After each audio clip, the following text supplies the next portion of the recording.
Good morning, good afternoon, good evening, wherever you join from. In Austria, it's early Saturday morning. And I know data governance is maybe not the best topic to start the day, but I hope that the next 45 minutes we will spend together and I will show you some of those data governance options that are available in that new kit, in that new analytics kit in town, Microsoft Fabric. So let's start with the topic, data governance in and with Microsoft Fabric. My name is Wolfgang. I'm a data consultant working at ACP Cubido in Upper Austria. We are building data projects, data products together with our customers. And what I really like is, well, massaging the data and getting the most out of data. And especially if you are working in the data field, it's good that you know your data. It's good that there is some governance for your data. And that's why the topic data governance, not only for us, but for many of our customers and around the world, got more and more importance. So today, I've got 3 topics with me. I will talk about data governance in general. I will talk about Microsoft Purview, the thing that got into the data governance field, the data catalog, the compliance, the risk tools under that umbrella of Microsoft Purview. And I will talk about Microsoft Fabric. And the big question is, are they better together? Or is there some room for improvement in that field? So let's start and open the book, and I will tell you something about 3 chapters in it. It's about data governance, it's about Microsoft Purview, it's about Microsoft Fabric, and when I have a closer look, there's even a 4th chapter. There's the interaction and the better together chapter for all these. I do hear some noise from someone from the audience. Let me just quickly check. Yes. If you have any questions, feel free to post them into the chat or unmute yourself or maybe raise your hand before so that I can have a look and be prepared for your session. So let's dive into the topic itself. Data governance. What is it? Well, if you start with the search engine of your choice, either it's Bing or Google or another one, there is no real, that's the definition of data governance. So if you search for what is data governance in Google, that screenshot is a little bit older, but 273 million of results. Quite a number. And in other search engine, it's like a little bit less, but it's not easy to define. And I've got it on the following slides. Data governance is not easy to define. So let's see. To governance, what's the definition of the word itself? Well, it's to guide, to steer, to manage. It actually started in the Greek, gouvernan. I don't know if it's really spoken that way, but it moved to the gouverner, the Old French, and the govern, the English word. So to guide, to steer, to manage. And if you translate it to the data field, well, what does it mean? And I put some of the definitions I found. So if you Google for what is data governance, there are many definitions, and some of them are on the following slides. That one is from TechTarget, and they define data governance as a process of managing the availability, usability, integrity of data in enterprise systems. And they need to ensure, and they want to ensure, that data is consistent and trustworthy and doesn't get misused. So data is important, to sum it up. It's a process to really work with the data and to get it consistent, trustworthy. Because if you have data in your company that you don't trust, not the best ideal starting point for that. Another definition, it's from Talent, software product company, and they define it again as a collection of processes, but they include the roles people, the policies, the definitions, the standards, and the metrics to ensure that data is used effectively and efficiently in your organization. Another definition I got out of a book, it's from the data governance book of Ledley, 2019. Data governance is a required business capability if you want to get value from your data. It's not only that you build a data warehouse, it's not only that you collect your data into an analytic system, put it into a data lake, build some reports on it. You need to know your data better if you really want to push it to the next level. So that is really, really an important thing. And there's another definition. I don't know who really tweets and puts that hashtag on almost every post about data governance. I usually put it into 4 words: treat your data better. It's not only that you store it, you have to know your data, you have to treat your data better in order to get better. Data governance, well, what's it all about? It's about the data lifecycle. From the creation of a data record, the maintenance, the updates, and the deletion at the end. So it's the all of the data lifecycle that is involved. And then we've got roles that are involved. The people, what is your role when dealing with data? Are you a data steward that is responsible for the data piece, the data domain? Are you the data governance responsible person in your organization? Or are you oh my God, are you a data user? Then we've got processes. What is the process of maintaining customer data in your organization? If you define and if you document and if you follow those processes, well, you get better data at the end. Policies. Are there some regulations? Are there some legal regulations like GDPR and so on and so forth? Those are required to maintain the correct level of data integrity, the legal standard to follow those policies that are defined. Policies can also define some data quality rules, like we need to maintain better data and so on and so forth. So it's not only the legal part, it's also dealing with your data. At the end, it's the tools pillar that is there. Well, tools are important. I will show you some of the tools that are there, like Microsoft Purview, some built-in functionality within Microsoft Fabric to work and get better with your data. And what is needed? Well, if we look at that picture like a house, we need a roof. And we need a data governance vision and strategy. So it's really important to define your data strategy, your data governance vision within your company. There's no one data governance vision that rules all the companies worldwide, because maybe you are a production company, maybe you are in the medical field, maybe you are a financial company. It really depends on your company vision, and that data governance vision needs to be aligned with that company vision. So it's really important. And at the top, oh my God, it disappeared. Let's see. And at the top of that building, we need that executive support. If the executive level doesn't support data governance, to be honest, you won't be successful. Any questions about the data governance part so far? I did it in a very fast pace, so we could spend days talking about data governance and how to build and how to come to your data governance vision strategy and all those different pillars.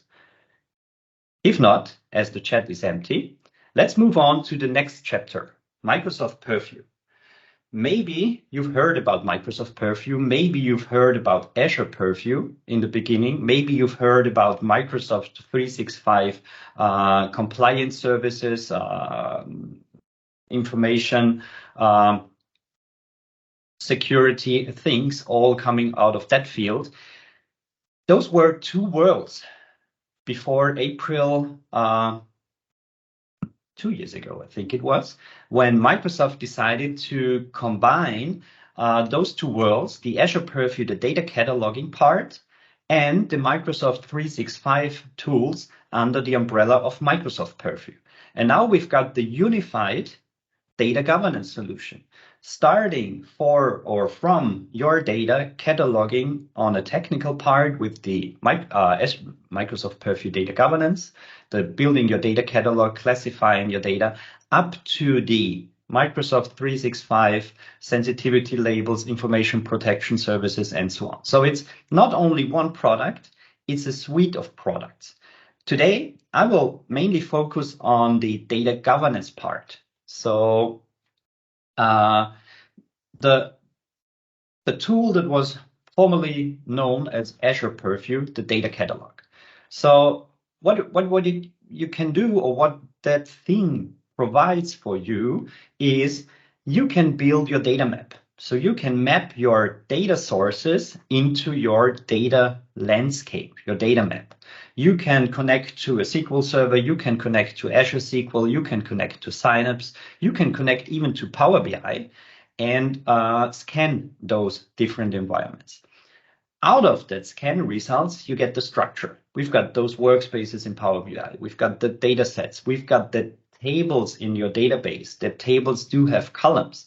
And based on that, there's classification ongoing. So we get to know, or Power BI Purview learns about the content of your data, and it classifies the data. Like that column contains email address. That column contains an Austrian passport number. That column contains credit card numbers, and so on and so forth. And it really helps you to better understand your data pieces, your data islands.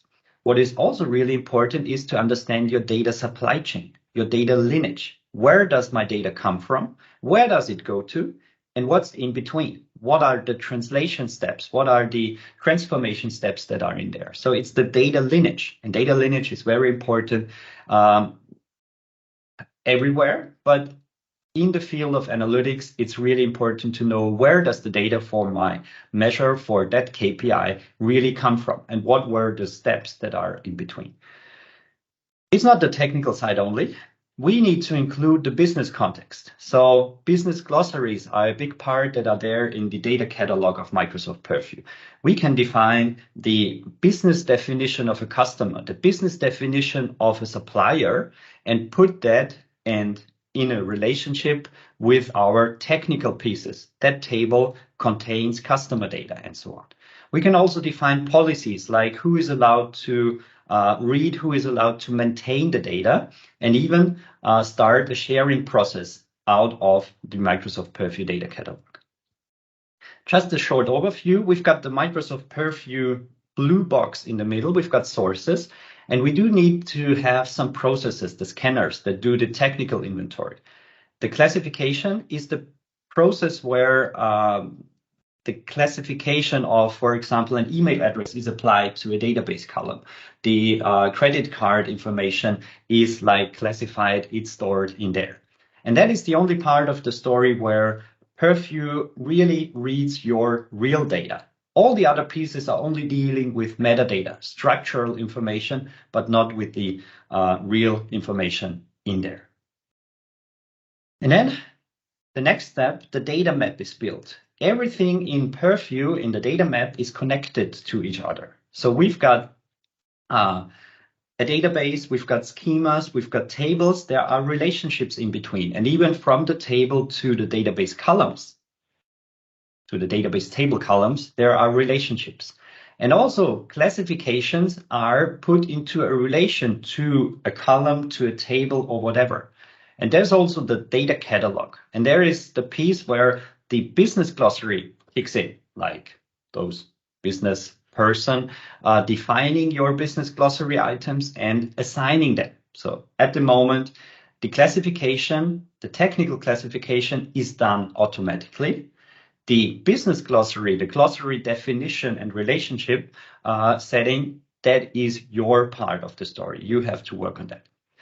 There's also insights built in, so you can monitor your state of governance, your state of classification of all the pieces, of all the data assets in your Purview environment, and see if you got better, to see if you got more classifications in.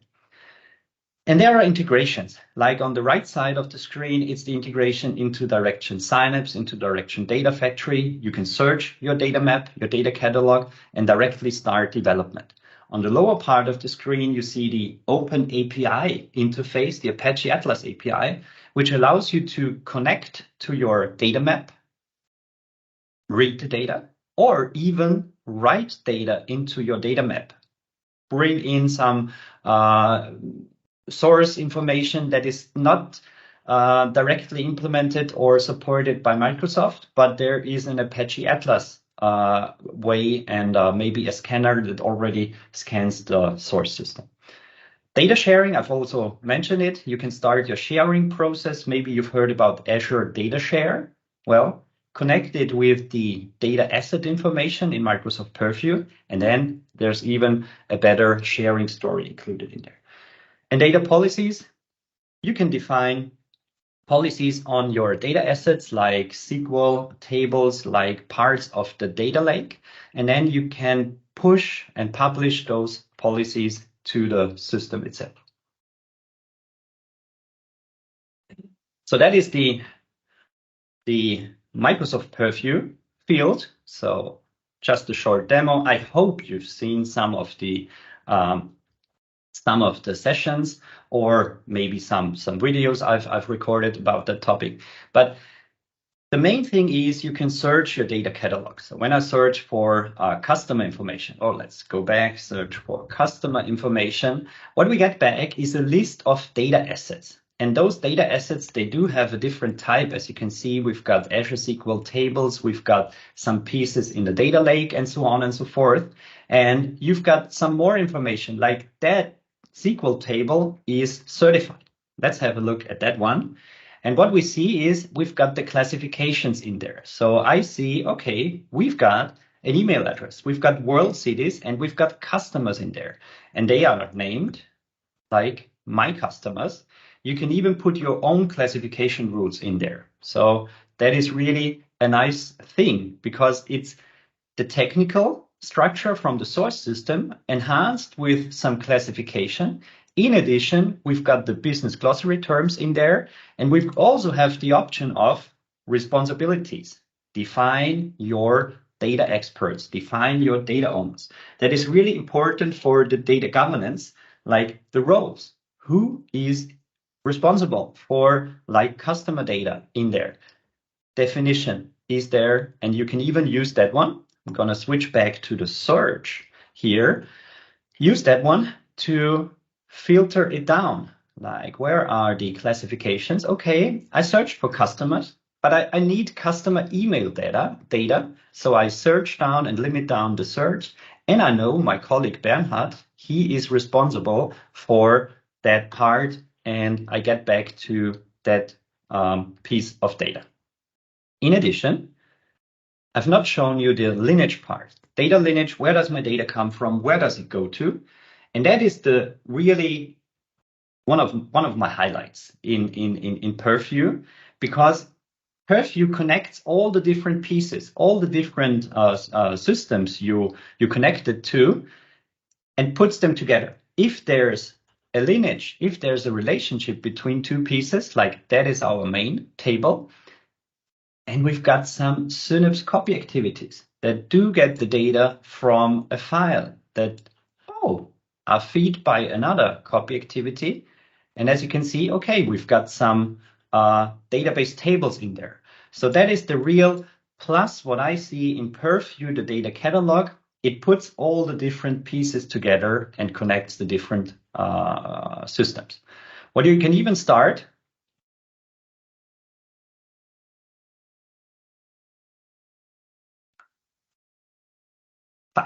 There's a good question for not the lineage, but for the business glossary. How do you get your business users to write the definition of a customer in your glossary?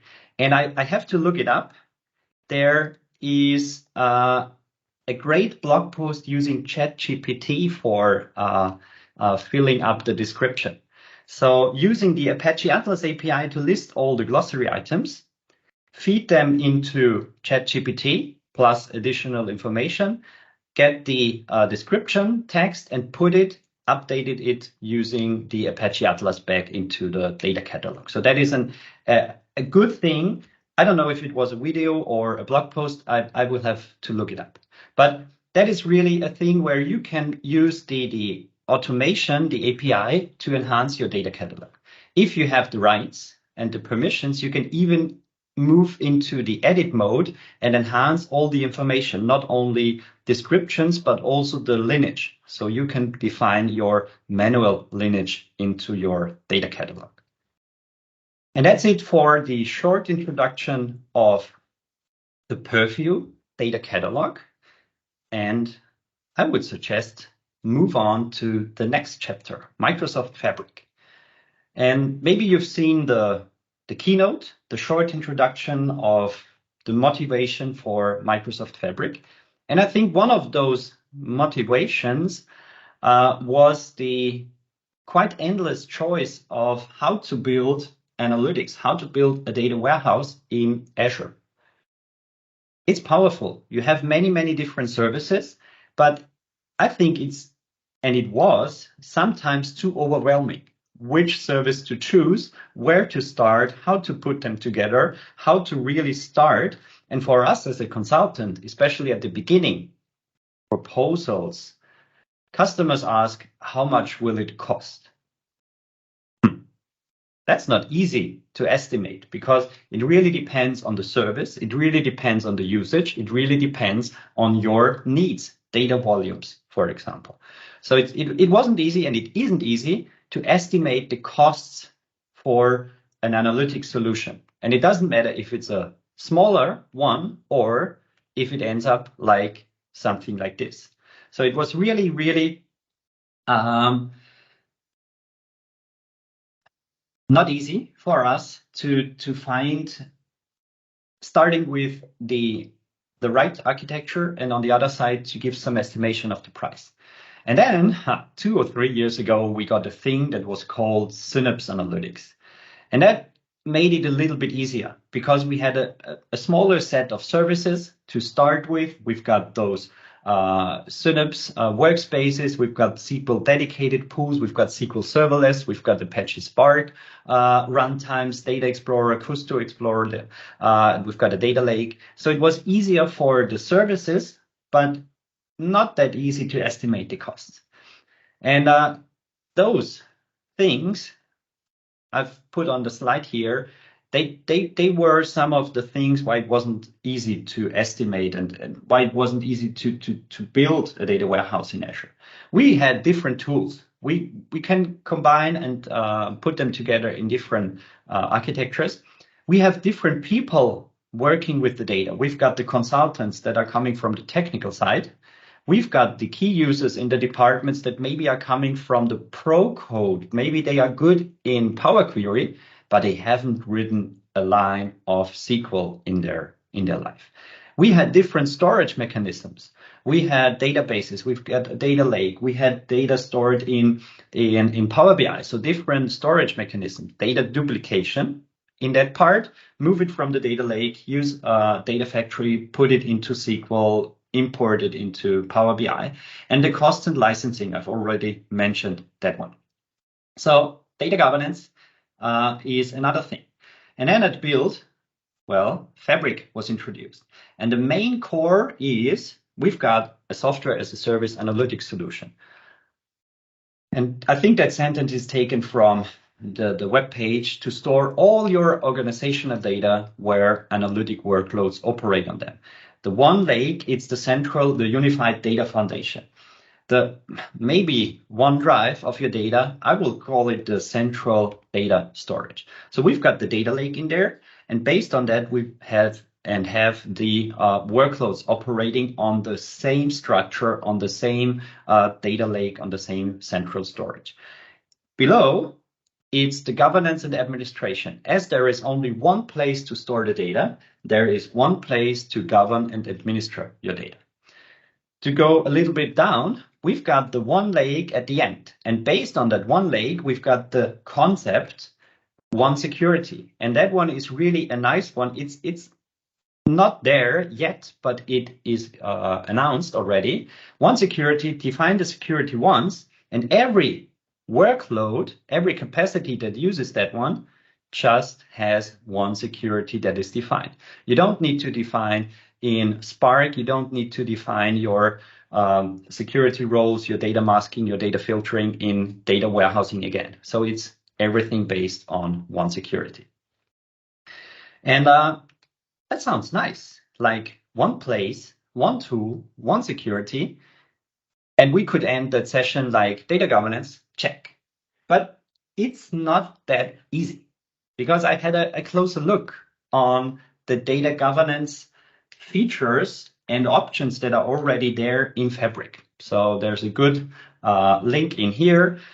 I will publish the slides on my blog, and I don't know how we can arrange, maybe put it under the recording, the link, but all those links are in the slide. So what is Fabric governance and compliance? And as you can see, there is no data catalog in there. There are some chapters about information protection, data loss prevention, endorsements, metadata scanning, lineage, and a Microsoft Purview hub, but there is no data catalog in there. And that is one thing where I got a little bit curious. How are they connected together, the Microsoft Purview data catalog and Fabric? There is an article in the browser available, let's put it here, where Microsoft Purview and Microsoft Fabric are described together. And let's move down a little bit. Oh, and it's here. Microsoft Purview and Microsoft Fabric together. If we scroll down, we've got Microsoft Purview information protection, pieces that are coming from the M365 area, and we've got the Purview data loss prevention, also from the M365, and we've got Purview audit. So everything that your users are performing in your Fabric environment, everything is put into the audit log. But where is the data catalog? Oh, it's here. And on. That was the thing I was really looking forward, because if you integrate, like just an idea, the Microsoft Purview data catalog and force it to scan your Fabric environment, that would be a real push to the next level, because then you get the information, all your systems that are there, your SQL Server, your data lakes out of Fabric, plus all the information that is generated and all the data flows that are generated in Fabric put together. That would be nice, but it's not there yet. So it's mentioned soon. I hope that it will appear soon, because whenever I switch back to my Purview and move here to the data sources, start the registration process, I've only got Power BI in here. So that was a thing I tried. I enabled Fabric in my Power BI tenant, and then I did a rescan of my environment. Let's see, let's go over here, browse your assets and use the source type. So I've got some Fabric workspaces, and that one Fabric workspace 2, it's not much. It's a Power BI data set in there. Let's go back, have a look at that one. It's a Power BI data set in the report. When I move to my Fabric environment, it's my workspace number 1. Let's move to the workspace number 2. Yeah, there's a little bit more in it. So I've got more artifacts in there. I've got a data warehouse. I've got a lakehouse. I've got notebooks in there. But today, as of today, Microsoft Purview Data Catalog is not aware of those Fabric items. But what we can do, like the lineage I talked about, there is a lineage already built in. If you know the Power BI lineage, that one looks really, really familiar to the lineage you already know from your Power BI environment, but it is enhanced with additional Fabric items. As we've got Lakehouses, we've got the data sets in there, and we've got reports based on that data sets. So there's some parts of the data cataloging feature I would really look forward to have in Microsoft Purview, like the lineage, is already there in the Fabric user interface. So it's a start, but at that point, the integration could be a little bit better. So no source of Fabric as of today, but it's mentioned soon in the documentation. And if you compare those two, well, on the left part, we've got the Fabric list of items that are there. I've got the Lakehouse, a data set, a report, and any other pieces like notebooks. On the Purview side, it's only the data set and the report, because Purview only understands like Power BI as of today. I already shown you the screenshots and the list of Purview features that are in there. And let's start with the sensitivity labels. That one is a definition of how you classify your data. In my environment, I've got 3 levels. I've got the secret sensitivity label, I've got the personal and the sensitive data. And what you can do, let's move to the browser. And let's say I've got a lake house here, and I move to the settings. And what you can do is you can change, in my case, I already defined its sensitive data, but secret data, but I move it down to the sensitive data. And if you do that, hey, I get the information. Sensitivity is applied downstream. So what is meant by downstream? I've got a lakehouse, and based on that lakehouse, I've got a notebook that uses data out of that lakehouse.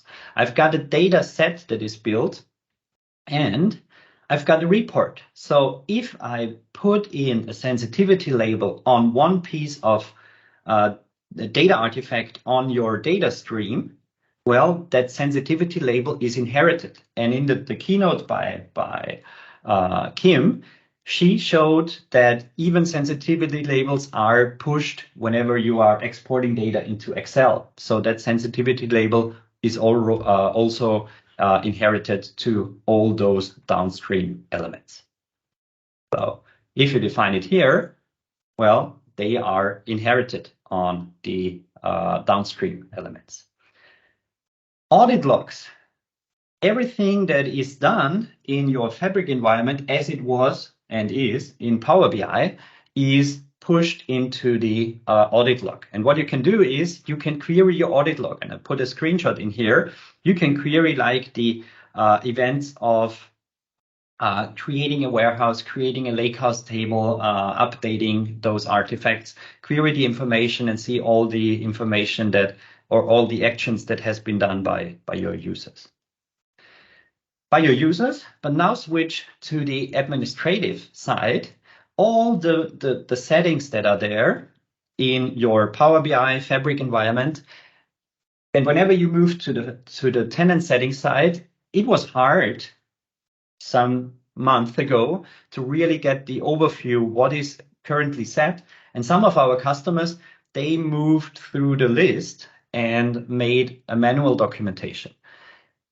We are happy that there is now a REST API available, and that one is the first REST API that is really on the admin side of Fabric, and you can use that one to get all the tenant settings.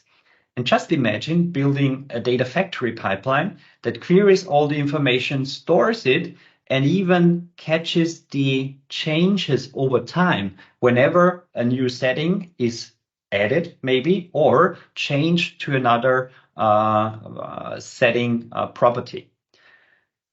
And you don't have to build it on your own. My MVP colleague, Just, he built pipelines for Power BI. He built pipelines for Power BI governance, monitoring, and so on. And he also built a pipeline for extracting the tenant settings of Fabric. So just go over to Just's blog and download the data factory, the Synapse, not the Synapse, the Fabric pipeline template, and you can use it.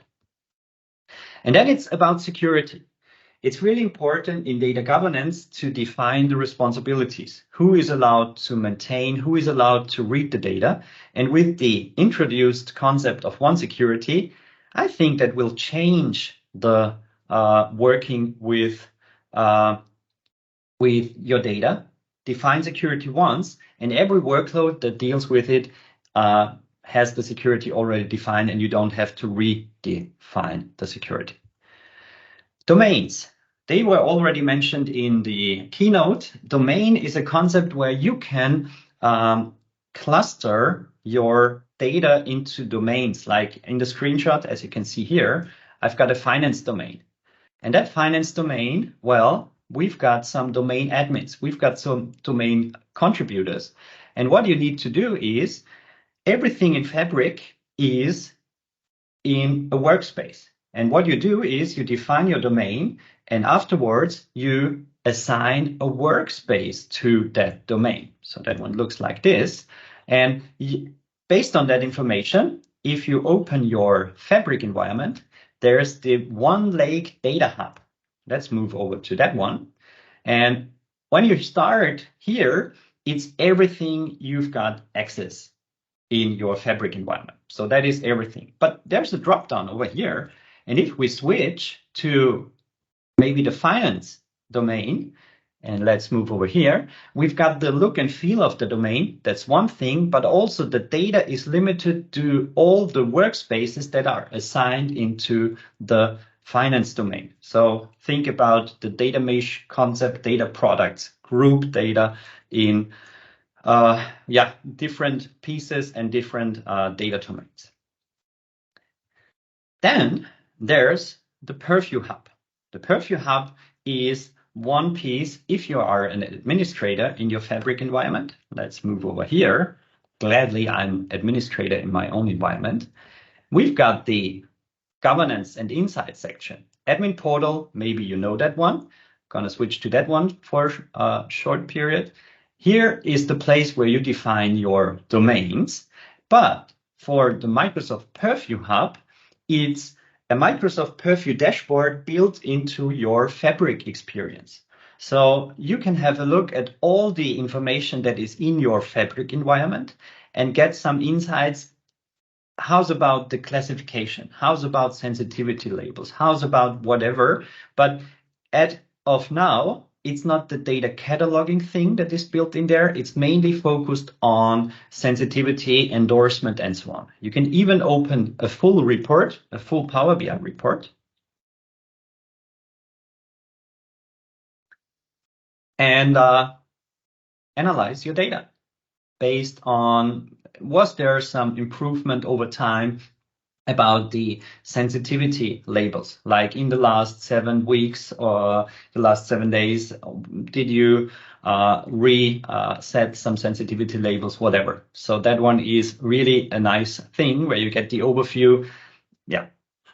Sensitive data, how's it distributed? What's the distribution between Lakehouses, warehouses, reports, and so on. So it's a really good starting point to get to know and learn more about the current state of your data environment in Fabric from the view of security labels, sensitivity labels, endorsement, and so on and so forth.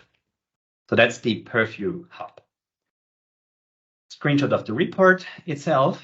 And then we've got the data lineage. I've already shown you that one. The data lineage, it's built in there.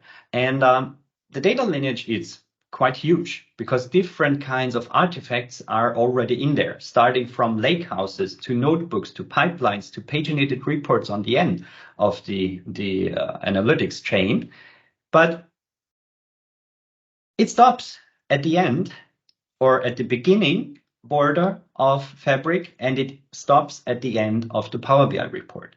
So that is a huge set of lineage you get out of your information in Fabric, but it's not the overall information that is in there. And I'm really looking forward to get the Purview data catalog integration with Fabric, because imagine if you get some additional pieces in there and you've got the relationship, the lineage that defines, okay, and that report is exported to somewhere and that piece for the Lakehouses getting in there. Be aware that lineage view is nice and good, but some pieces are not that kind of obvious. Maybe there needs to be some tweaks in there, because that pipeline over here that actually pushes data into the Lakehouse. From my understanding, the graphical representation takes it the other way. Data is taken out of the lakehouse into that pipeline. So, well, it needs maybe some improvements in the future. But Fabric, it's public preview. So let's see whenever that one will be solved. For data quality, and it was really a nice coincidence as I read that tweet yesterday. If you have bad data, you can't get the best data out of your system. Period. You need data quality. And data quality is a main pillar in data governance. And data quality is, or some starting points for data quality are already built in to, let's open that one, into Fabric. And there's a tool that is called Data Wrangler. And if you work with notebooks, and you've got a data frame, a pandas data frame, and that one reads data from Titanic, somewhere open available in the internet. And if you run that one and read the data into your data frame, whenever that is done, and as you can see, it's the live pools that really make the work with notebooks convenient because they are there within seconds, so like 10 to 15 seconds. And it starts like, 10 seconds and the pool is there. And whenever you're done, you can launch the Data Wrangler. And what it does is, there's a data frame DF. And if you start that one, you get into a comparable experience like you had in Power Query with the data quality overview and the data sampling. And what you get here, it's like we've got the column of survived, we've got some unique values, we've got rows, we've got data types. So you can start your data quality, your data exploration within the Data Wrangler. You can even convert and work with the data and put it to the next level using built-in formats. Like we can split and apply that function over there. And it generates the source code for you, so you don't have to worry to learn Python if you don't know it. Well, it's there, and you can wrangle your data and put it to another level of data quality in there. So data quality, it's already implemented and integrated in Fabric. Data Wrangler, quite nice tool to really solve it in a graphical, more easy way and not knowing the Python code. And I'm at the end of my session, almost at the end. And now the big question is, as I questioned myself in the beginning, is it a better together story?